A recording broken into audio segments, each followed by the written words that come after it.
बिस्मिल्लाहिर्रहमानिर्रहीम। अस्सलाम वालेकुम। आज हम गुफ्तगू करेंगे कि ख्वाब में सांपों का देखना कैसा है, क्योंकि बहुत सारे लोग अक्सर सांपों को देखते हैं और परेशान होते हैं कि आखिर क्या वजह है कि हम बार बार ख्वाब में सांप देख रहे हैं। इसी बारे में हम गुफ्तगू करेंगे। उससे पहले मेरे चैनल को सब्सक्राइब करें, बेल आइकॉन का बटन दबाएं ताकि आने वाली वीडियोस आप तक पहुंचती रहें। सांपों का ख्वाब में देखना इस बात की दलील है कि कोई दुश्मन आपके पीछे पड़ा हुआ है।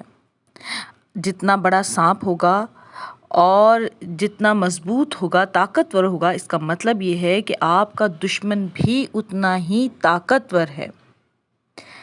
अगर सांप आप अपने ऊपर गिरते हुए देख रहे हैं तो इसका मतलब ये है कि सांप आप पर हावी होना चाहता है, यानी आपका दुश्मन आप पर हावी होना चाहता है।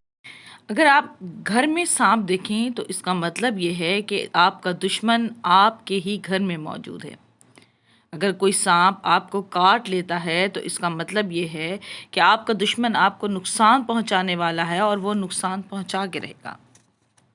अगर सांप सिर्फ आपको देख रहा है तो आपका दुश्मन आपको नुकसान तो पहुंचाना चाहेगा, लेकिन आपको नुकसान नहीं पहुंचा पाएगा। अगर आप सांप के साथ खेल रहे हैं तो इसका मतलब ये है कि आपका दुश्मन आप पर हावी नहीं होगा। अगर सांप पानी में है तो दुश्मन आपके रिस्क पर हावी रहेगा। अगर दरख्त पर चलता हुआ देखें तो इसका मतलब ये है कि वो दुश्मन आपके रिस्क में रुकावट डालने की कोशिश कर रहा है।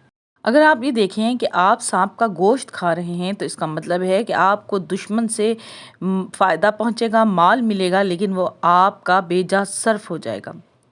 अगर सांप आप अपनी गोद में देखें तो इसका मतलब है कि आपकी औलाद आपकी दुश्मन है।